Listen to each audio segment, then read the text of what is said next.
Hello दोस्तों, welcome to the master class of chapter number 5 life process.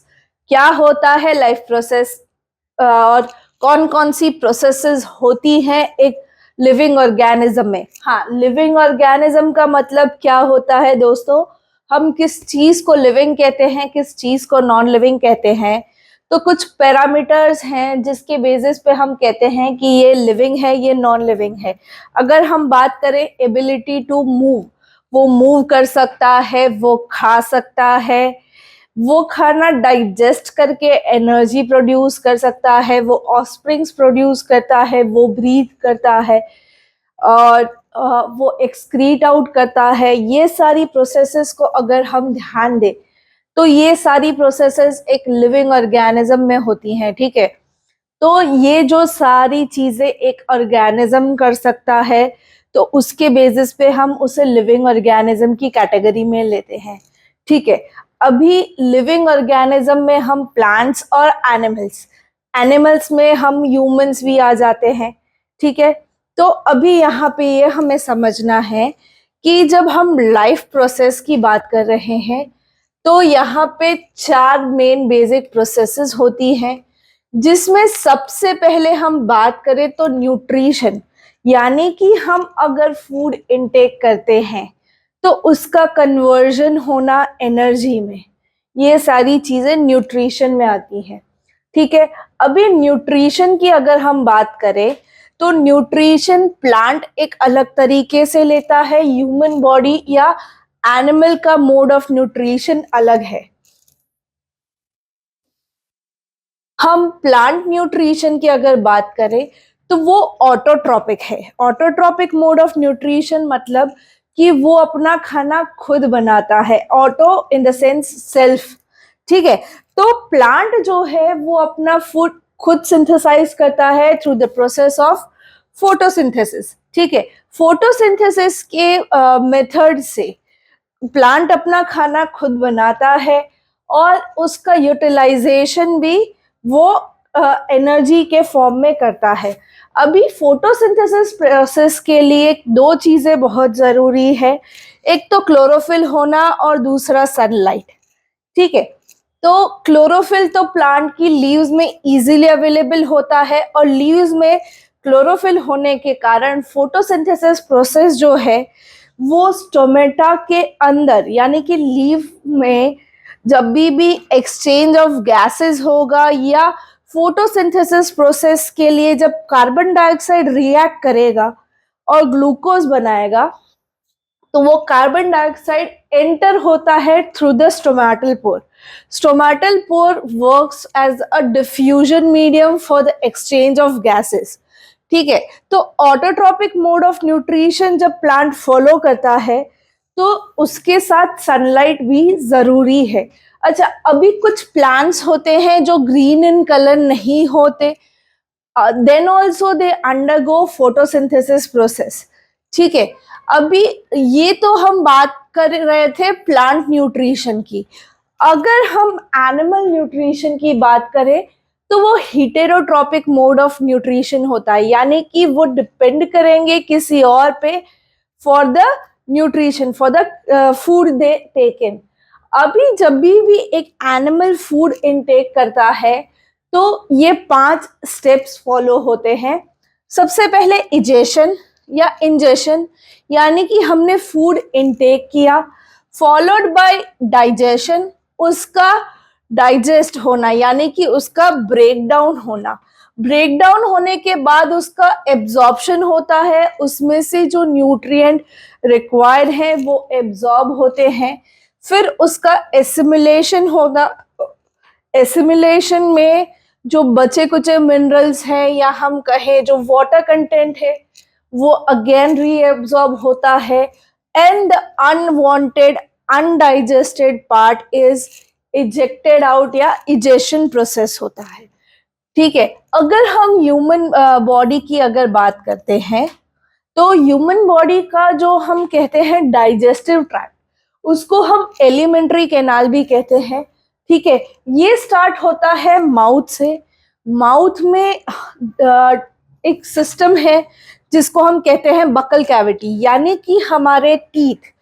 Pair of teeth जो है, plus हम कहते हैं जो सलाइवा सिक्रीट होता है सलाइवरी ग्लैंड से, वो सारी चीजें बकल कैविटी में इंक्लूड होती हैं। तो जो सलाइवरी ग्लैंड से सलाइवा सिक्रीट होता है उसमें सलाइवरी अमाइलेज होता है जो ब्रेक डाउन करता है कार्बोहाइड्रेट्स को या स्टार्च को, ठीक है। Followed by pharynx and oesophagus. Oesophagus यानी कि हमारा फूड पाइप जो हमारा खाना पहुंचाता है स्टमक में। स्टमक का पीएच ऑलरेडी एसिडिक होता है, गैस्ट्रिक जूसेस भी यहाँ पे सिक्रीट होते हैं और कंसंट्रेटेड HCl भी हमारे स्टमक में सिक्रीट होता है, ठीक है। अभी स्टमक में म्यूकस भी सिक्रीट होता है जो हमें HCl की वजह से हमारी स्टमक लाइनिंग को डैमेज ना पहुंचे उसके लिए वो वर्क करता है, ठीक है। HCl कॉन्सेंट्रेटेड हाइड्रोक्लोरिक एसिड है तो वो हमारी गट लाइन यानी कि हमारी स्टमक की लाइनिंग को डिसरप्ट कर सकता है, डैमेज कर सकता है। तो म्यूकस जो सिक्रीट होता है स्टमक में वो उसको बाइंड करता है, उसके स्टमक लाइनिंग पे एक प्रोटेक्टिव लेयर बनाता है। अभी गैस्ट्रिक जूसेस और HCl क्या करते हैं, प्रोटीन्स हैं, फिर लिपिड्स है यानी कि फैट्स हैं, इन सब का पार्शियल ब्रेकडाउन करता है। कंप्लीट ब्रेकडाउन जब खाना स्मॉल इंटेस्टाइन में एंटर होता है तो जो एसिडिक फूड है उसको बेसिक बनाता है बाइल जूस जो कि प्रोड्यूस होता है लीवर में, स्टोर होता है गॉल ब्लैडर में। बट जैसे ही खाना स्मॉल इंटेस्टाइन में एंटर होने वाला होता है बाइल जूस सिक्रीट आउट होता है और हमारे जो फूड का मीडियम एसिडिक था उसको बेसिक बनाता है, ठीक है। स्मॉल इंटेस्टाइन में millions of finger like projection विलय है। विलय हमारे खाने को और ज्यादा रीएब्जॉर्ब करते हैं, प्लस स्मॉल इंटेस्टाइन में फैट का फैटी एसिड में कन्वर्जन होना, ठीक है, प्लस कार्बोहाइड्रेट्स का ब्रेकडाउन होना, प्रोटीन्स का एमिनो एसिड में ब्रेकडाउन होना और उसका एब्जॉर्ब होना, ये सारे स्मॉल इंटेस्टाइन में काम होते हैं। अभी स्मॉल इंटेस्टाइन से लार्ज इंटेस्टाइन में जब फूड ट्रांसफर होता है या फूड मूव करता है तो लार्ज इंटेस्टाइन में क्या होता है कि वाटर प्लस जो और भी न्यूट्रिएंट्स बचे कुचे हैं वो सारे रीएब्जॉर्ब हो जाते हैं और आगे जो हम जब बढ़ते हैं लार्ज इंटेस्टाइन का लास्ट पार्ट अगर हम बात करें तो वहां पे जो अनडाइजेस्टेड अनवांटेड फूड मटेरियल होता है वो एक बोलस बनाता है जो मूव डाउन करता है रेक्टम में और रेक्टम के बाद एनस से वो एक्सक्रीट आउट होता है, ठीक है। तो ये पूरी होती है ह्यूमन एलिमेंट्री केनाल, ठीक है। अभी हम जो ऑटोट्रोपिक मोड ऑफ न्यूट्रिशन यानी कि फोटोसिंथेसिस प्रोसेस जो प्लांट में हो रहा है वो देखते हैं और कैसे वर्क करता है एलिमेंट्री केनाल ह्यूमन बॉडी में वो देखते हैं in the 3D visuals. So photosynthesis process की अगर हम बात करते हैं, ठीक है, तो फोटोसिंथेसिस प्रोसेस होता है लीफ में। अगर हम लीफ का सेक्शन देखें तो लीफ में जाइलम फ्लोएम आते हैं। जाइलम आता है जो लाता है वाटर एंड मिनरल्स और फ्लोएम जो है वो कैरी डाउन करता है जो फूड बना है वो। Stomatal pores in the lower side of the leaf होते हैं जहां पे हमारा एक्चुअल हम कहते हैं फोटोसिंथेसिस प्रोसेस होता है। जो वाटर मॉलिक्यूल्स रूट नोड्यूल्स में प्रेजेंट हैं, ठीक है, ये पहुंचते हैं in the leaf by the xylem. Xylem के थ्रू लीफ में जब ये वाटर मॉलिक्यूल्स पहुंचते हैं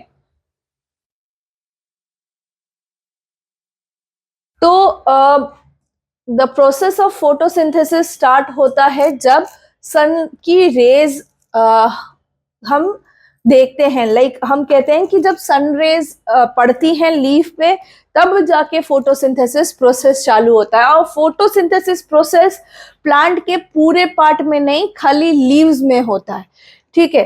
अभी लीव्स में जब होता है तो गैसेस एक्सचेंज स्टोमेटल पोर से होता है। जो भी गैस जाएगा वो स्टोमेटा के थ्रू अंदर जाएगा, ठीक है। अभी कार्बन डाइऑक्साइड जैसे हम बता रहे हैं कि मूव इन कर रहा है स्टोमेटल पोर के थ्रू,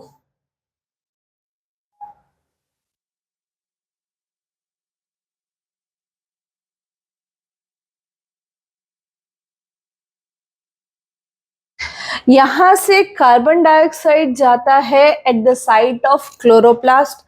क्लोरोप्लास्ट यानी कि हम अगर कहें कार्बन डाइऑक्साइड जो है वो कार्बन डाइऑक्साइड और ऑक्सीजन का एक्सचेंज स्टोमेटा में होता है।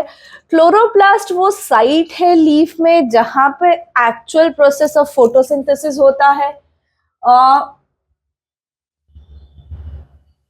ठीक है, अभी यहाँ पे क्या होता है, जब सनरेज आती है और वाटर और कार्बन डाइऑक्साइड कंबाइन होते हैं तो ये बनाते हैं ग्लूकोज प्लस ऑक्सीजन। ठीक है, ग्लूकोज और ऑक्सीजन के अलावा यहाँ पे वाटर मॉलिक्यूल्स भी बनते हैं जो कि आगे जाके प्लांट अपने ग्रोथ में ही यूटिलाइज करता है। और यही जो हम कहते हैं ग्लूकोज प्रोड्यूस हुआ है वो प्लांट के सेंटर में यानी कि सेंट्रियोल पोर्शन में आके यहाँ पे एनर्जी देता है और प्लांट ग्रो होता है। अभी हम कहते हैं प्लांट्स ऑक्सीजन एक्सक्रीट आउट करता है, तो अगर हम कहें तो वो एक्सक्रीशन या वो इजेशन भी कहाँ से होगा, थ्रू द स्टोमेटल पोर यही ऑक्सीजन बाहर निकलेगा। ठीक है, और oxygen is given off to the surrounding by the photosynthetic organism. Photosynthetic organism यानी कि यहाँ पे स्टोमेटा की बात हो रही है। स्टोमेटल पोर से ही ऑक्सीजन एक्सक्रीट आउट होगा जो हम इनहेल करते हैं। तो ये है बेसिकली कैसे होता है फोटोसिंथेसिस प्रोसेस इन लीव्स। ठीक है, अभी हम आगे समझते हैं human digestive system. Human digestive system की बात करें तो यहाँ पे जो ऑर्गन्स हैं, starting from mouth which contains teeth and salivary glands, यहाँ पे फूड हाफ चर्निंग के बाद पहुंचता है in the stomach through the oesophagus. Stomach के पैरेलल लिवर कनेक्टेड है जहाँ पे बाइल जूस बनता है और यहाँ पे ये गॉल ब्लैडर में से सिक्रीट आउट होता है। ठीक है, गॉल ब्लैडर में से जब बाइल जूस कहाँ सिक्रीट होता है, जब हमारा फूड स्मॉल इंटेस्टाइन में एंटर करता है। स्मॉल इंटेस्टाइन में खाना एब्जॉर्ब होने के बाद लार्ज इंटेस्टाइन में फाइनल रीएब्जॉर्प्शन के लिए जाता है। और लार्ज इंटेस्टाइन में बेसिकली हम जो पॉइंट अगर हम बात करें कि लार्ज इंटेस्टाइन से रेक्टम में और रेक्टम से एनस के थ्रू एक्सक्रीट आउट होता है। ठीक है, अभी हम समझते हैं कि कैसे फूड इनटेक करने के बाद क्या क्या ब्रेक डाउन होता है। ठीक है,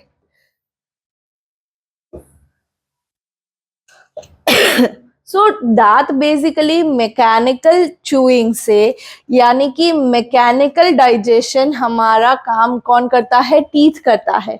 और उसके साथ सलाइवरी अमाइलेज से जो सलाइवा सिक्रीट होता है वो उसको सॉफ्टन आउट करता है ताकि ईसोफेगस से वो इजीली मूव डाउन हो सके। सलाइवरी अमाइलेज क्या करता है, कार्बोहाइड्रेट लाइक जो स्टार्चेस होते हैं हमारे खाने में उसको ब्रेक डाउन आधा हमारा मुंह में ही हो जाता है। ठीक है, यहाँ से हम ईसोफेगस के थ्रू हमारा खाना स्टमक में पहुंचता है। ईसोफेगस एक पर्टिकुलर मूवमेंट फॉलो करता है जिसको हम पेरिस्टालसिस मूवमेंट कहते हैं और वो खाना पहुंचता है हमारा स्टमक में। स्टमक में हमारे डाइजेस्टिव जूसेस यानी कि गैस्ट्रिक जूस और कंसंट्रेटेड HCl के साथ खाना मिक्स होके उसका ब्रेक डाउन होता है डिफरेंट डिफरेंट कंपोनेंट्स में। और यहाँ से फिर खाना हमारा एंटर हो रहा है स्मॉल इंटेस्टाइन में, तो क्या होगा, यहाँ पे बाइल जूस सिक्रीट होगा और ये बाइल जूस क्या होगा, कनेक्ट डाउन होगा और हमारे फूड को और ब्रेक डाउन करेगा। ठीक है, हमारे फूड में जो फैट्स है, जो प्रोटीन्स है, इन सब का ब्रेक डाउन करेगा। बाइल जूस कौन प्रोड्यूस करता है? बाइल जूस प्रोड्यूस लिवर करता है, ठीक है। बट ये समझना है कि बाइल जूस लिवर प्रोड्यूस करता है, बट स्टोर गॉल ब्लैडर में होता है, ठीक है। बाइल गॉल ब्लैडर से प्रोड्यूस नहीं होता, वो लिवर से प्रोड्यूस होता है, ठीक है। स्मॉल इंटेस्टाइन में जो millions of finger like projections हैं विलय, वो यहाँ पे बहुत बड़ा रोल प्ले करते हैं। ये हमारा खाना जो है उसका मैक्सिमम एब्जॉर्प्शन स्मॉल इंटेस्टाइन में होता है। हम जो भी इनटेक करते हैं, तो ये जो फिंगर लाइक प्रोजेक्शंस हैं विलय, ये क्या करते हैं? इसका एब्जॉर्प्शन करते हैं। ये surrounded by thick capillaries, thin capillary sheets होता है, जो कि उसके एब्जॉर्प्शन रेट को भी इंक्रीज करता है। तो ये जो स्मॉल फिंगर लाइक प्रोजेक्शंस विलय है, ये एब्जॉर्प्शन कैपेसिटी बढ़ा देता है, ठीक है। अगर हमारा गट ठीक नहीं है, means there is some disturbance in the villi absorption, ठीक है। अभी स्मॉल इंटेस्टाइन से हमारा खाना एंटर हो चुका है लार्ज इंटेस्टाइन में, ठीक है, जहां पे मैक्सिमम पार्ट अगर हम कहें तो वाटर प्लस जो भी बचे कुचे न्यूट्रिएंट्स हैं लाइक सोडियम, पोटेशियम वगैरह, वो सारी चीजें रीएब्जॉर्ब होती हैं, ठीक है। Excess of water is reabsorb, and जो अनडाइजेस्टेड फूड रहता है वो मूव डाउन करता है from the large intestine to the rectum, और फिर रेक्टम से बाहर एनस के थ्रू एक्सक्रीट आउट होता है। तो ये है हमारा basic digestive system, human digestive system, ठीक है।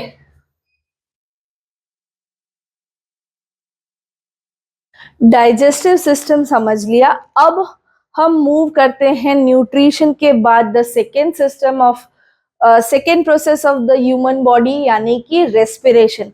खाना हमने इंजेक्ट कर लिया, हमने खाना खा लिया, उससे जो एनर्जी प्रोड्यूस होती है वो कहाँ और कैसे प्रोड्यूस होती है, वो हम समझते हैं रेस्पिरेशन में, ठीक है। अच्छा, रेस्पिरेशन यानी कि हम जो ब्रीद करते हैं वो, ठीक है। तो अगर हम रेस्पिरेशन की बात करें तो दो चीजें समझनी है दोस्तों, कि एक होता है ब्रीदिंग प्रोसीजर, एक होता है वही हम कहते हैं रेस्पिरेशन, ठीक है।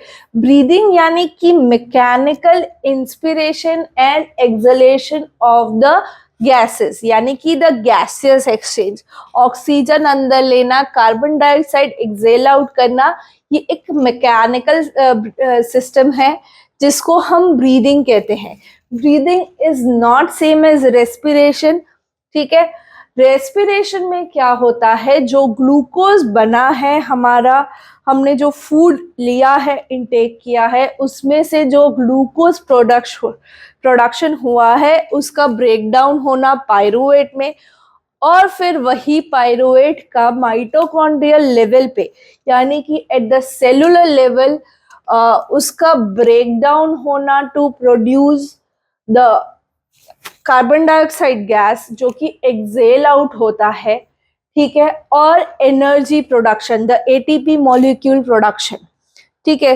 तो वो पूरा जो सेलुलर लेवल पे रेस्पिरेशन होता है, that is what we are looking to, ठीक है। रेस्पिरेशन दो टाइप के होते हैं, aerobic and anaerobic. Aerobic respiration यानी कि the one which is carried out in the presence of oxygen. Oxygen के प्रेजेंस में जब भी रेस्पिरेशन होगा तो पायरुवेट का ब्रेकडाउन होगा माइटोकॉन्ड्रिया में, और माइटोकॉन्ड्रिया में जब ब्रेकडाउन होता है तो एनर्जी मॉलिक्यूल के साथ, यानी कि एटीपी मॉलिक्यूल्स के साथ कार्बन डाइऑक्साइड प्रोड्यूस होता है। बट अगर समझो ये रेस्पिरेशन प्रोसेस चल रही है, बट कुछ सेल्स में the amount of oxygen reaching is low, ठीक है। तो वहां पे जब लैक ऑफ ऑक्सीजन होता है तो लैक्टिक एसिड प्रोड्यूस होता है। लैक्टिक एसिड प्रोडक्शन की वजह से वहां पे प्रॉपर हम कहते हैं ना कि ब्रीदिंग नहीं हो पाती वो सेल्स में, वो सेल में प्रॉपर एनर्जी नहीं बनती, और हम जो कहते हैं ना कि हमें मसल क्रैम्प हो रहे हैं या हम एक अनईजीनेस हमारे बॉडी पार्ट्स में ऑब्जर्व करते हैं, तो वो लैक्टिक एसिड प्रोडक्शन की वजह से होता है। पर अगर सोचो कोई सेल में ऑक्सीजन पहुंच ही नहीं रहा, यानी कि कंप्लीट एब्सेंस ऑफ ऑक्सीजन होता है, तो वो होता है एनारोबिक रेस्पिरेशन। और ये फिनोमेना हम कहाँ यूज करते हैं? ईस्ट सेल, ईस्ट जहाँ पे भी हम यूज करते हैं, हम एनारोबिक रेस्पिरेशन प्रोसेस देखते हैं। और ईस्ट की फर्मेंटेशन से क्या बनते हैं? अल्कोहल्स। ठीक है, तो जब भी एब्सेंस ऑफ ऑक्सीजन में कोई भी रिएक्शन हो रहा है, रेस्पिरेशन हो रहा है, तो वो एक टाइप का एनारोबिक रेस्पिरेशन है। ठीक है, एनारोबिक रेस्पिरेशन और एरोबिक रेस्पिरेशन। अभी अगर हम ह्यूमन रेस्पिरेटरी सिस्टम की बात करें, तो हम अगर कहें तो starting with nostril followed by trachea to the bronchi, bronchi से ब्रोंक्यूल्स जो कि लंग्स में स्प्रेड आउट होते हैं, और यही ब्रोंक्यूल्स फर्दर स्प्रेड आउट होते हैं एल्वियोलाई में। Alveoli the basic unit of the breathing system, यहाँ पे सारे के सारे गैसेस एक्सचेंज होते हैं। ठीक है, जैसे कि एब्जॉर्प्शन के लिए स्मॉल इंटेस्टाइन में मिलियंस ऑफ विलेय हैं, वैसे ही gaseous exchange through the diffusion process के लिए लंग्स में मिलियंस ऑफ एल्वियोलाई या एल्वियोलाई सैक्स है। ठीक है, अभी हम अगर बात करें ह्यूमन रेस्पिरेटरी सिस्टम की, तो नॉस्ट्रल यानी कि नेजल कैविटी से गैस अंदर जाता है, ट्रैकिया से ब्रोंकाई, ब्रोंकाई हमारे दो लंग्स में जाते हैं, ट्रैकिया का फर्दर सब डिविजन। ठीक है, और यही ब्रोंकाई सब डिवाइड होते हैं इनटू नंबर ऑफ ब्रोंक्यूल्स, और ब्रोंक्यूल्स फिर आगे सब डिवाइड होते हैं एल्वियोलाई में। अभी इसके साथ एक और मस्कुलर ऑर्गन कनेक्टेड होता है, that is diaphragm. Diaphragm is just present below the lungs, और जब भी आप इनहेल एक्सेल की प्रोसीजर करते हैं तो वो भी अप एंड डाउन मूव करता है। अभी देखते हैं कैसे होता है गैसेस एक्सचेंज। ठीक है, अगर हम गैसेस एक्सचेंज की बात कर रहे हैं, मींस हम बात कर रहे हैं रेस्पिरेटरी सिस्टम, तो उसके अंदर जो ऑर्गन्स इन्वॉल्व हैं वो यानी कि नॉस्ट्रल्स, लैरिंग्स, फेरिंग्स होते हैं, उसके बाद लैरिंग्स फेरिंग्स के बाद ट्रैकिया होता है, ट्रैकिया जो कि आगे फर्दर बाइफोकेट होता है ब्रोंक्यूल्स में इन द ईच लंग, और फिर यही ब्रोंकाई फर्दर डिवाइड होती है ब्रोंक्यूल्स में, और ब्रोंक्यूल्स फर्दर सब डिवाइड होते हैं एल्वियोलाई में। अभी हम समझते हैं कि कैसे ब्रीदिंग प्रोसेस होती है। हम क्या ब्रीदिंग करते हैं? हम ब्रीदिंग करते हैं ऑक्सीजन मॉलिक्यूल। तो जब हमारे नेजल कैविटी में यानी कि हमारे नॉस्ट्रल्स के थ्रू ऑक्सीजन अंदर जा रहा है, तो वो ट्रैकिया से पास डाउन होके,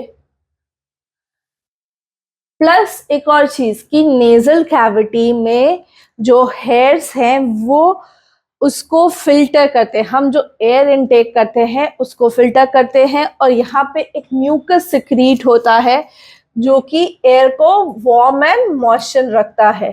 ठीक है, तो ये नेजल चैम्बर से हमारा ट्रैकिया के थ्रू जो गैस है वो पहुंचा है लंग्स में।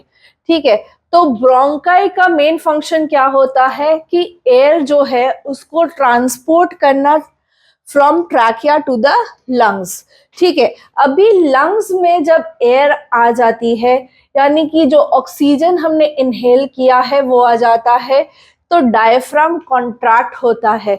डायफ्राम यानी कि ये जो नीचे रेड कलर का आपको दिख रहा है, the muscle located just below the lungs, जो हमें ब्रीदिंग में हेल्प करता है। ठीक है, अभी ये ब्रोंकाई के थ्रू, ब्रोंक्यूल्स के थ्रू हमारा ऑक्सीजन क्या है? एल्वियोलाई में पहुंच गया है। एल्वियोलाई में ऑक्सीजन हमेशा ऑक्सीजन कैरिंग ब्लड यानी कि हीमोग्लोबिन के साथ ही कंबाइन होगा, ठीक है। तो जो एयर सैक्स है which are surrounded with blood capillaries responsible for the exchange of gases, उनको हम एल्वियोलाइज कहते हैं, ठीक है।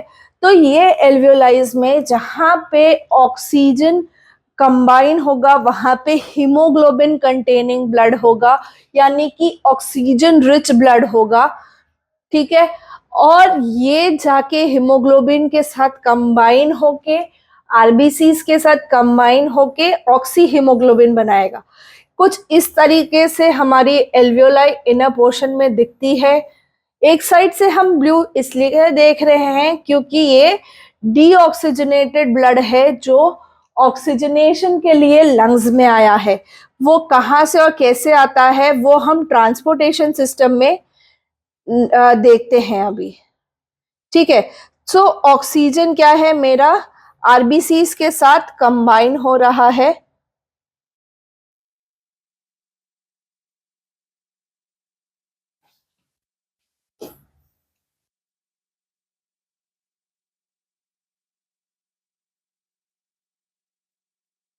ठीक है।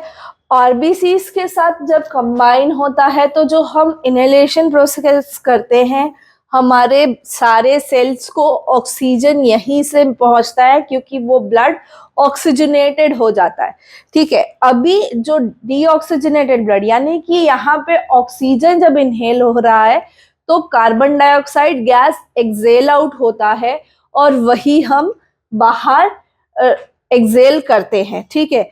तो ये है बेसिकली ह्यूमन रेस्पिरेशन सिस्टम।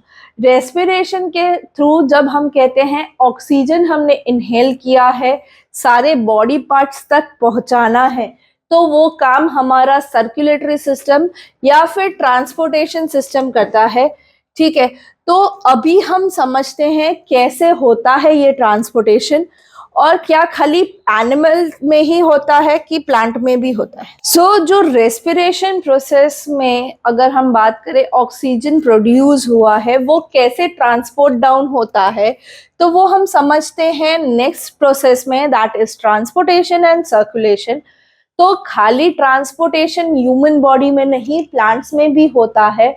और प्लांट्स के अंदर हमने, जब मैंने आपको फोटोसिंथेसिस बताया था तब मैंने आपको बोला था कि जाइलम जो है वो वाटर कैरी करता है, यानी कि यहाँ पे दो वेसल्स हैं प्लांट में, एक फ्लोएम और एक जाइलम।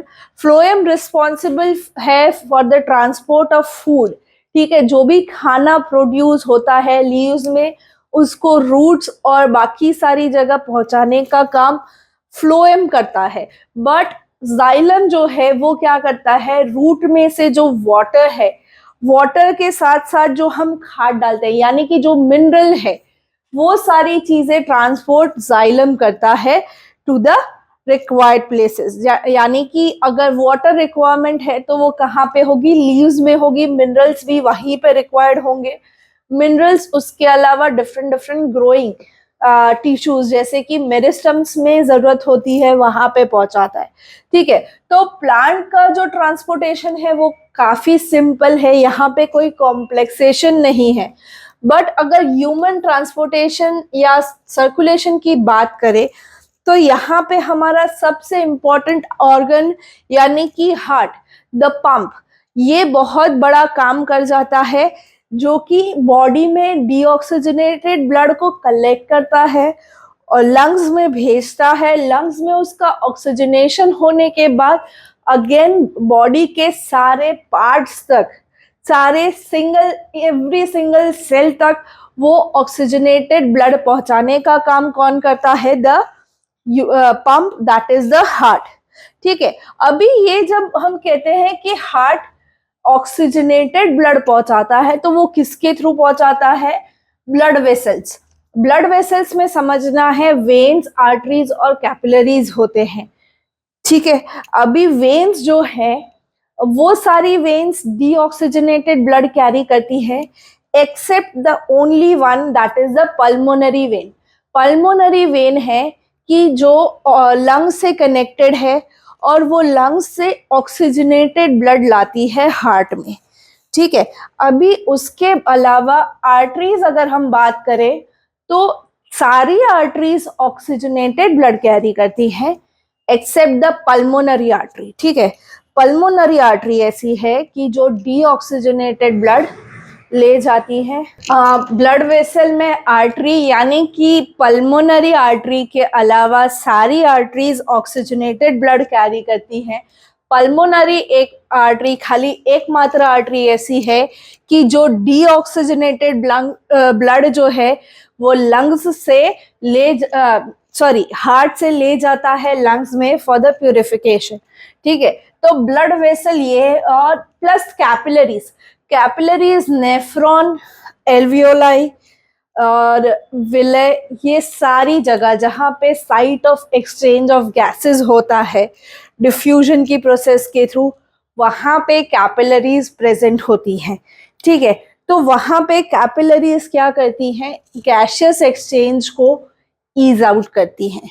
ब्लड में अगर हम बात करें तो ब्लड में प्लाज्मा और उसके अलावा कुछ ब्लड में सेल्स हैं जैसे कि आरबीसीज, डब्ल्यूबीसीज, प्लेटलेट्स। आरबीसीज हीमोग्लोबिन यानी कि रेड ब्लड सेल्स हीमोग्लोबिन के लिए रिस्पॉन्सिबल होते हैं। डब्ल्यूबीसी फाइट बैक करते हैं, हमारी बॉडी की इम्यून सिस्टम बनाते हैं। और प्लेटलेट्स बेसिकली अगर ब्लड लॉस हो रहा हो तो वहाँ पे उस साइट पे जाके ब्लड क्लॉट करने का काम प्लेटलेट्स करते हैं, ठीक है। अभी जो ट्रांसपोर्टेशन एंड सर्कुलेशन होता है ह्यूमन बॉडी में, हम उसको डबल सर्कुलेशन कहते हैं। डबल सर्कुलेशन इसीलिए क्योंकि ह्यूमन बॉडी में अगर हम बात करें तो हार्ट में 2 बार ब्लड एंटर होता है, 2 बार ब्लड एग्जिट आउट होता है, ठीक है। सो ब्लड, इम्प्योर ब्लड पहले आता है जो कि लंग्स में जाता है प्यूरिफिकेशन के लिए, वहां से प्यूरिफाई होके हार्ट में अगेन एंटर करता है, और हार्ट में एंटर करने के बाद थ्रू द अरोटा सारे बॉडी पार्ट्स को वो ऑक्सीजनेटेड ब्लड पहुंचाता है, ठीक है। तो इसके वजह से जो हम कहते हैं कि ह्यूमन हार्ट में डबल सर्कुलेशन होता है, 2 बार ब्लड का सर्कुलेशन होता है। प्लस दूसरी चीज, दोनों एट्रियम्स और दोनों वेंट्रिकल्स, दोनों एट्रियम साथ में फिलअप होंगे, दोनों वेंट्रिकल साथ में फिलअप होंगे। तो क्या है कि एक साइड जो है हम कहते हैं ऑक्सीजनेटेड ब्लड होता है, एक साइड डीऑक्सीजनेटेड ब्लड होता है। अभी हम समझते हैं ह्यूमन हार्ट को किस तरीके से ब्लड एंटर करता है ह्यूमन हार्ट में थ्रू द वेना कावास, और फिर वो लंग्स में प्योरिफिकेशन के लिए जब जाता है तो क्या प्रोसेस होती है, ठीक है। अगर हम ह्यूमन हार्ट की बात करें तो यहाँ पे 2 मेन चीजें समझनी है कि भाई ह्यूमन हार्ट जो है वो 4 चैम्बर्ड हार्ट है, 2 एट्रियाज एंड 2 वेंट्रिकल्स। 2 एट्रिया, एक left and right hand side पे, और 2 वेंट्रिकल्स, ठीक है। और ये जो हमारा राइट पोर्शन है हार्ट का वो डीऑक्सीजनेटेड ब्लड कैरी करता है, जबकि हमारा लेफ्ट पार्ट ऑफ हार्ट जो है वो ऑक्सीजनेटेड ब्लड कैरी करता है। अभी हार्ट में डीऑक्सीजनेटेड ब्लड लाने का काम inferior vena cava and superior vena cava का होता है, ठीक है। ये दोनों, superior vena cava upper part of the body से डीऑक्सीजनेटेड ब्लड लाता है, जबकि inferior vena cava lower part of the body से ब्लड लाता है। इन द राइट एट्रियम, पहले राइट एट्रियम में डीऑक्सीजनेटेड ब्लड एंटर होता है। यहाँ पे राइट एट्रियम से राइट वेंट्रिकल में जब ब्लड जाता है तो एक वाल्व आता है, एक ब्लॉकेज आता है जो हम कहते हैं कि ब्लड का बैकफ्लो नहीं होने देता। ये जो ट्राइकस्पिड वाल्व है वो वर्क ये करता है कि जब एट्रियम से वेंट्रिकल में ब्लड आता है तो वो वापस एट्रियम में फ्लो बैक ना करे, ठीक है। अभी जब वेंट्रिकल में ब्लड आ गया है तो यहां से ये जाएगा फॉर द प्यूरिफिकेशन यानी कि for the oxygenation in the lungs, और वो कौन ले जाएगा, द एकमात्र artery which is carrying deoxygenated blood, यानी कि right and the left pulmonary artery, ये दोनों क्या करेंगे, इंडिविजुअल लंग्स में डीऑक्सीजनेटेड ब्लड को ले जाएंगे फॉर द प्यूरिफिकेशन। अभी लंग्स में प्यूरिफाई होने के बाद ये जो पल्मोनरी वेन है, right pulmonary vein, left pulmonary vein, ये क्या करता है, लंग्स में से ऑक्सीजनेटेड ब्लड लाता है, पर कहाँ पे लाता है, लेफ्ट एट्रियम में। अच्छा, एक और चीज कि जब वेंट्रिकल से हम कहते हैं कि ब्लड जाता है फॉर द प्यूरिफिकेशन, तो यहाँ पे भी एक वाल्व प्रेजेंट होता है जो कि जब ब्लड लंग्स में जा रहा है तो उसको वापस वेंट्रिकल में एम्प्टी डाउन ना होने दे।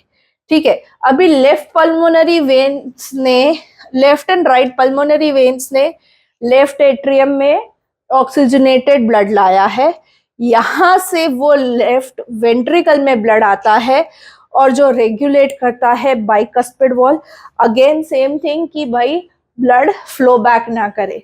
अभी लेफ्ट वेंट्रिकल से अरोटा कनेक्टेड होता है और यहाँ पे भी एक वाल्व प्रेजेंट है, दैट इज अरोटिक सेमिलुनर वाल्व, जो कि जब भी लेफ्ट वेंट्रिकल एम्प्टी डाउन होगा अरोटा में, ऑक्सीजनेटेड ब्लड भेजेगा ह्यूमन बॉडी के सारे सेल्स तक, तो वो वापस नीचे वेंट्रिकल फिलअप ना करे।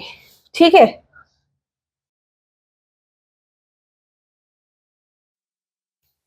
अगर हम बात करें ह्यूमन हार्ट के चैम्बर्स की, तो राइट एट्रियम कुछ ऐसे दिखता है। ठीक है, ventricle, left atrium and left ventricle. हमारे ह्यूमन हार्ट में दो अपर चैम्बर्स को हम अगर साथ में डिफाइन करते हैं तो हम एट्रिया कहते हैं, इंडिविजुअल को एट्रियम कहा जाता है और लोअर चैम्बर्स को वेंट्रिकल कहा जाता है। टोटल अगर हम बात करें तो 4 वाल्व होते हैं, एक between the atrium and ventricle on the right side, same between the left side atrium और वेंट्रिकल, एक जो हार्ट से जा रहा है लंग्स में प्यूरिफिकेशन के लिए, यहाँ पे पल्मोनरी, और एक यहाँ पे जो अरोटा के थ्रू पूरे बॉडी में जब ब्लड जाता है तब यहाँ पे एरोटिक सेमिलुनर वाल्व होता है। ठीक है, तो कंप्लीटली अगर हम बात करें तो 4 वाल्व्स हैं जो कि क्या करते हैं, बैकफ्लो ऑफ ब्लड नहीं होने देते। ठीक है, अगर हम बात करें ब्लड वेसल्स की, तो यहाँ पे inferior superior vena cavas, pulmonary artery and pulmonary vein के साथ साथ अरोटा एक बहुत बड़ा रोल प्ले करते हैं। ठीक है, अभी जब हम बात करते हैं ब्लड सर्कुलेशन की, कैसे होता है ह्यूमन हार्ट में ब्लड का सर्कुलेशन, तो क्या है कि भाई inferior and superior vena cava क्या करता है, ब्लड लाता है, कौन सा blood, deoxygenated blood for the purification in the right atrium. Right atrium से ट्राइकस्पिड वाल्व के थ्रू आता है राइट वेंट्रिकल में। अभी राइट वेंट्रिकल से पल्मोनरी सेमिलुनर वाल्व जो है वो ले जाता है लंग्स में for the purification through the pulmonary arteries. अभी पल्मोनरी आर्टरीज से लंग्स में प्यूरिफिकेशन के लिए गया, लंग्स में जब प्यूरिफाई हो जाता है तो पल्मोनरी वेन्स हैं कि भाई उसको वो हमारे हार्ट के लेफ्ट एट्रियम में ऑक्सीजनेटेड ब्लड लाते हैं। अभी लेफ्ट एट्रियम में ऑक्सीजनेटेड ब्लड आ जाने के बाद बाइकस्पिड वाल्व से वो नीचे मूव डाउन करता है in the left ventricle. Ventricle से फिर जाता है अरोटा में और यहाँ पे एक वाल्व होता है that is aortic semilunar valve, और ये अरोटा से a different channel of arteries which further bifurcate into capillaries, वो क्या होता है, हर एक सेल तक ऑक्सीजनेटेड ब्लड पहुंचता है। कैपिलरीज में एक्सचेंज ऑफ गैसेस होता है, अगेन वेन क्या करता है, डीऑक्सीजनेटेड ब्लड वापस हार्ट में एम्प्टी डाउन करता है। तो ये एक कंप्लीट फ्लो साइकिल है, आप इसका स्क्रीनशॉट ले सकते हैं ताकि आपको जो हार्ट का वर्किंग है वो इजीली याद हो जाए। ठीक है, अभी ये है ह्यूमन बॉडी में जो ट्रांसपोर्टेशन या सर्कुलेटरी सिस्टम वर्क करता है। हमने न्यूट्रिशन समझ लिया, रेस्पिरेशन समझ लिया, अभी ट्रांसपोर्टेशन भी समझ लिया। अब हमें समझना है चौथी सिस्टम, दैट इज एक्सक्रीशन कैसे होता है, एक्सक्रीटरी सिस्टम। हम यूरिन एक्सक्रीट आउट करते हैं, वो कैसे प्यूरिफाई होके अनवांटेड जो वेस्ट है उसको हम एक्सक्रीट आउट करते हैं, वो हम समझते हैं। ओके, अगर हम एक्सक्रीशन की बात करें, the final process of this chapter, ठीक है, सो एक्सक्रीशन में हम बेसिकली ह्यूमन एक्सक्रीशन देखते हैं, और प्लांट्स में एक्सक्रीशन बेसिकली किस तरीके से होता है, तो प्लांट में ट्रांसपिरेशन प्रोसेस होता है। ठीक है, ट्रांसपिरेशन प्रोसेस यानी कि अगर आपने देखा होगा फ्रेश वेजिटेबल्स लाए हैं और आप भूल से उसको पॉलिथीन बैग में ही भूल जाते हैं, तो पॉलिथीन बैग के अंदर वाटर वेपर से पानी जैसा फॉर्म हो जाता है, एक लेयर ऑफ वाटर वेपर वहां पे सेटल डाउन होता है। सो हम कहते हैं कि प्लांट भी अपना एक्सेस ऑफ वाटर जो है वो लीव आउट करता है थ्रू द ट्रांसपिरेशन प्रोसेस। ठीक है, वो अपना excess of water excrete out करता है थ्रू द ट्रांसपिरेशन प्रोसेस। अभी ह्यूमन एक्सक्रीटरी सिस्टम यानी कि ह्यूमन एक्सक्रीशन की बात करें, तो हमारा जो एक्सक्रीटरी सिस्टम है उसके बेसिक ऑर्गन्स अगर हम देखें तो kidney connected to the pair of ureter, जो कि ओपन होता है यूरिनरी ब्लैडर में, और वहां से यूरेथ्रा के थ्रू हम एक्सक्रीट आउट करते हैं। बट किडनी का जो बेसिक यूनिट है nephron, basic filtration unit nephron की अगर हम बात करें, तो उसके अंदर Bowman's capsule, glomerulus, proximal convoluted tubule या PCT, loop of Henle, DCT यानी कि डिस्टल कॉन्वुलेटेड ट्यूब्यूल्स, और कलेक्टिंग डक्ट्स। ठीक है, ये सारी चीजें नेफ्रॉन जो कि किडनी के अंदर छोटे छोटे फिल्ट्रेशन यूनिट है उसके अंदर प्रेजेंट होता है। ठीक है, तो अभी वो क्या करते हैं, हम जो वाटर इनटेक करते हैं या हम जो भी खाना इनटेक करते हैं, तो रीएब्जॉर्प्शन के बाद जो वाटर जाता है या जो ब्लड है वो किडनी में पहुंचता है फॉर द फिल्ट्रेशन। यहाँ पे जो अनवांटेड वेस्ट है, अनवांटेड वेस्ट यहाँ पे जनरली नाइट्रोजन कंटेनिंग वेस्ट यानी कि अमोनिया, यूरिया, यूरिक एसिड, ये सारे हमारी बॉडी के लिए एक्सेसिव अमाउंट में डेंजरस है। ठीक है, तो उसको डे टू डे बेसिस पे एक्सक्रीट आउट करना जरूरी हो जाता है। तो किडनी में जो नेफ्रॉन है वो उसको फिल्टर करते हैं, यूरिक एसिड वगैरह को हम एक्सक्रीट आउट करते हैं in the form of urine.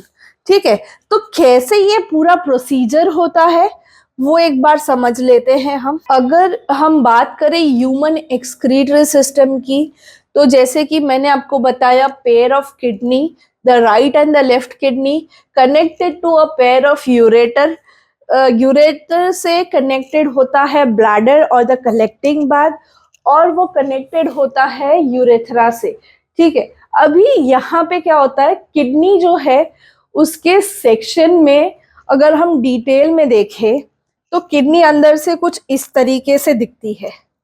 ठीक है, अभी यहाँ पे क्या होता है, ये अलग अलग मेड्यूला है, ट्रायंगुलर शेप पोर्शंस है किडनी में, जहां पे थाउजेंड्स ऑफ नेफ्रॉन प्रेजेंट है जो फिल्ट्रेशन करते हैं।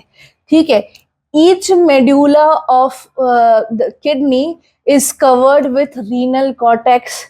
रीनल कॉर्टेक्स बेसिकली वहां पे a network of the renal artery and renal vein present होता है इनमें, जो कि रीएब्जॉर्प्शन प्रोसेस कैरी आउट करते हैं। रीनल पेल्विस ऐसी जगह है जहां से यूरेटर कनेक्टेड होता है, और यूरेटर यहाँ पे ना रीनल पेल्विस में हमारी सारी कलेक्टिंग डक्ट्स एम्प्टी आउट होती हैं, जो कि फर्दर यूरेटर के थ्रू हमारा यूरिन एक्सक्रीट आउट करती हैं। ठीक है, सो अगर हम देखें तो बाहर से आगे से दिखने वाली किडनी हमें अंदर से कुछ इस प्रकार दिखती है, ठीक है, जहाँ पे रीनल आर्टरी और रीनल वेन्स अवेलेबल हैं जो कि ब्लड लाते और जाते हैं। फिर renal medulla triangular shaped portions हैं हमारी किडनी के, जिसके अंदर मिलियंस ऑफ नेफ्रॉन प्रेजेंट है फॉर द फिल्ट्रेशन। कॉर्टेक्स यही रीनल वेन और आर्टरीज का एक नेटवर्क है। रीनल पेल्विस में एक्सक्रीटेड आउट जो यूरिन है या हम कहे एक्सक्रीटेड अनवांटेड वेस्ट है, वो रीनल पेल्विस के थ्रू जाता है हमारे यूरेथ्रा में, यूरेटर में, ठीक है। अभी यहाँ तक ये है किडनी का basic functioning, human excretory system का बेसिक, ठीक है। अभी मैंने आपको बोला नेफ्रॉन, तो नेफ्रॉन कैसे वर्क करता है वो समझते हैं। अगर आपको ऐसा बोले ह्यूमन एक्सक्रीटरी सिस्टम का डायग्राम ड्रॉ करना है, तो 2 किडनीज, यूरेटर, यूरिनरी ब्लैडर और यूरेथ्रा, इतना होना जरूरी है, ठीक है। ये बेसिक डायग्राम है for the process of excretion. अभी हम समझते हैं नेफ्रॉन को, जो कि बेसिक फिल्ट्रेशन यूनिट है किडनी में। और किडनी का जो बेसिक फिल्ट्रेशन यूनिट है वो नेफ्रॉन हमें अंदर से कुछ इस प्रकार दिखता है, ठीक है, जिसके अंदर एक बाउल जैसा है जिसको हम बोमेंस कैप्सूल कहते हैं, जिसके अंदर बहुत सारी वेन्स और आर्टरीज और कैपिलरीज का गुच्छा रहता है, जिसको हम ग्लोमेरुलस कहते हैं। यहाँ पे ग्लोमेरुलस में फिल्ट्रेशन होने के बाद प्रॉक्सिमल कॉन्वोल्यूटेड ट्यूब्यूल से वो हेनलीज लूप में आता है, डिस्टल कॉन्वोल्यूटेड ट्यूब्यूल से फिर वो कलेक्टिंग डक्ट के थ्रू एक्सक्रीट आउट होता है, ठीक है। तो ग्लोमेरुलस में एक पर्टिकुलर प्रोसेस होता है, बाइफर्केशन होता है अनवांटेड वेस्ट का, और जो री एब्जॉर्प्शन की प्रोसीजर होनी होती है वो बेसिकली यहाँ पे बोमेंस कैप्सूल में होती है, ठीक है। तो एक्सक्रीटरी सिस्टम में हम किडनी का एक सेक्शन लेते हैं जहाँ की हमारा वाटर जो प्यूरिफिकेशन या एब्जॉर्प्शन के लिए आया है, उसके साथ अगर हम देखें तो एक नेफ्रॉन का एक पार्ट लिया है। यहाँ पे बोमेंस कैप्सूल में ये जो ग्लोमेरुलस है ये फिल्ट्रेशन करता है किस चीज का, कि भाई इसमें से sodium, potassium, glucose, amino acid, urea, ये सारी चीजें अलग आउट हो जाती हैं। पीसीटी में क्या होता है कि भाई sodium chloride, potassium, water, glucose, amino acid, bicarbonate और कैल्शियम वगैरह का रीएब्जॉर्प्शन होता है। ये इसीलिए इतनी लंबी ट्यूब है, ठीक है। यहाँ पे ये सारी चीजों का रीएब्जॉर्प्शन होने के बाद जो भी बचता है वो आगे मूव डाउन करता है हेनलीज लूप में। हेनलीज लूप में यहाँ पे कनेक्टेड होते हैं ये नंबर ऑफ कैपिलरी सिस्टम में, जहाँ की वाटर और जो कुछ भी और बचा हो रीएब्जॉर्प्शन के लिए वो रीएब्जॉर्ब होता है, ठीक है। यहाँ पे रीएब्जॉर्प्शन होने के बाद आगे डीसीटी यानी कि डिस्टल कॉन्वोल्यूटेड ट्यूब्यूल में वो अब फाइनल रीएब्जॉर्प्शन जो भी बचा होगा वो हो जाने के बाद कलेक्टिंग ट्यूब्यूल में यूरिक एसिड, यूरिया, अमोनिया, ये सारी चीजें यानी कि द अनवांटेड नाइट्रोजनस वेस्ट यहाँ पे कलेक्ट होता है और यहाँ से फिर वो मूव डाउन करता है किडनी में, जहाँ पे मैंने आपको बताया था रीनल पेल्विस, वहां से यूरेटर के थ्रू वो मूव डाउन करता है कहाँ पे, द यूरिनरी ब्लैडर, और वहां से एक्सक्रीट आउट होता है थ्रू द यूरेथ्रा। अभी ये बेसिकली हर एक नेफ्रॉन करता है, पर समझो कि अगर आपकी किडनी, अगर हमारा जो डिजायर्ड रेट ऑफ फिल्ट्रेशन है उससे कम काम करती है, वो किस केसेस में होता है, या तो आपका एक्सीडेंट हुआ होता है, या आपने कोई मेजर सर्जरी कराई होती है, या अभी की जनरेशन की सबसे कॉमन डिसीज यानी कि आपको अगर डायबिटीज हो तो आपकी किडनी कहीं ना कहीं इफेक्टेड होती है, ठीक है। तो इस केस में हम आर्टिफिशियली डायलिसिस करते हैं, यानी कि जो फिल्ट्रेशन नेफ्रॉन में होता है, जो चीजें नेफ्रॉन हमारे बॉडी में से साफ करती है, वही हमें बाहर एक मशीन के थ्रू करवानी पड़ती है, जिसको हम डायलिसिस प्रोसीजर कहते हैं। ठीक है, पर ये केस कब आता है डायलिसिस का, कि भाई अगर आपकी किडनीज 40% से लोअर रेट पे काम कर रही है। ठीक है, अभी जब किडनीज 40% लोअर रेट पे काम करती है तो पर्सन को डायलिसिस करवाना होता है, बट दैट टू डिपेंडेंसी है कि भाई दोनों किडनीज की सिचुएशन सेम है या एक किडनी पे जो फिल्ट्रेशन है वही इफेक्ट हुआ है। ठीक है, तो ये है बेसिक प्रोसेसेस जो हमें इस चैप्टर में पढ़नी है।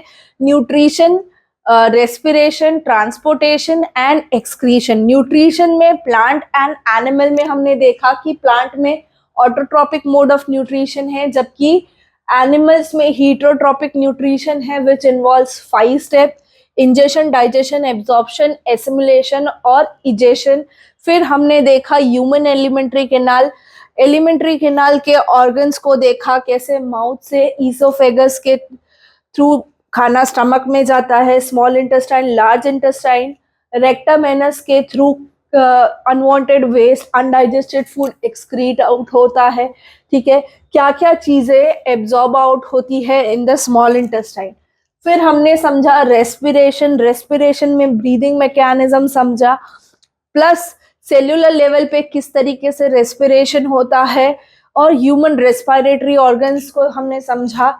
ठीक है, जिसमें एल्वियोलाई में किस तरीके से गैसेस एक्सचेंज होता है वो भी हमने समझा। फिर हमने समझा कि भाई ट्रांसपोर्टेशन एंड सर्कुलेशन जो होता है उसमें प्लांट सर्कुलेशन में जाइलम है जो कि वाटर और मिनरल के ट्रांसपोर्टेशन के लिए रिस्पॉन्सिबल है, जबकि फ्लोएम जो है वो ट्रांसपोर्टेशन ऑफ फूड के लिए जनरली रिस्पॉन्सिबल है। ह्यूमन सर्कुलेटरी सिस्टम में ब्लड, हार्ट और ब्लड वेसल्स के बारे में समझा, किस तरीके से ब्लड वेसल्स, आर्टरीज, वेन्स और कैपिलरीज वर्क करते हैं। ब्लड में ब्लड प्लाज्मा और डिफरेंट ब्लड सेल्स को समझा, आरबीसीज, डब्ल्यूबीसीज और प्लेटलेट्स। हार्ट का पंपिंग, हार्ट का वर्किंग कैसे होता है, कैसे सर्कुलेट होता है और क्यों डबल सर्कुलेशन कहा जाता है, वो सारी चीजें हमने ट्रांसपोर्टेशन और सर्कुलेशन में समझी। लास्ट में हमने एक्सक्रीशन देखा। एक्सक्रीशन यानी कि प्लांट्स में जो ट्रांसपिरेशन प्रोसेस होता है वो प्लांट्स का एक्सक्रीशन है, जबकि ह्यूमन में एक्सक्रीशन किडनीज के थ्रू फिल्ट्रेशन होने के बाद यूरेटर से यूरिन ब्लैडर में आके फिर यूरेथ्रा से एक्सक्रीट आउट होता है। पर जो किडनी में यूरिन फॉर्मेशन होता है वो होता है नेफ्रॉन्स में, और नेफ्रॉन्स के ऑर्गन्स अगर हम देखें या नेफ्रॉन का बाइफर्केशन देखें तो बोमेंस कैप्सूल, उसके अंदर ग्लोमेरुलस होता है जो कि मेनली रिस्पॉन्सिबल होता है फिल्ट्रेशन के लिए। उसके बाद हमने पीसीटी में देखा कि किस तरीके से अलग अलग कॉन्स्टिट्यूएंट्स जो हैं वो डाइजेस्ट आउट होते हैं, रीएब्जॉर्ब होते हैं। उसके बाद हेनलीज लूप, डिस्टल कॉन्वोल्यूटेड ट्यूब्यूल में फाइनल एब्जॉर्प्शन होने के बाद कलेक्टिंग डक्ट में कैसे जो अनवांटेड नाइट्रोजनस वेस्ट है उसका सारा कलेक्शन होता है। ठीक है, तो ये है आपका चैप्टर नंबर 5, लाइफ प्रोसेस। तो मिलते हैं दोस्तों नेक्स्ट वीडियो में with the new chapter. Okay.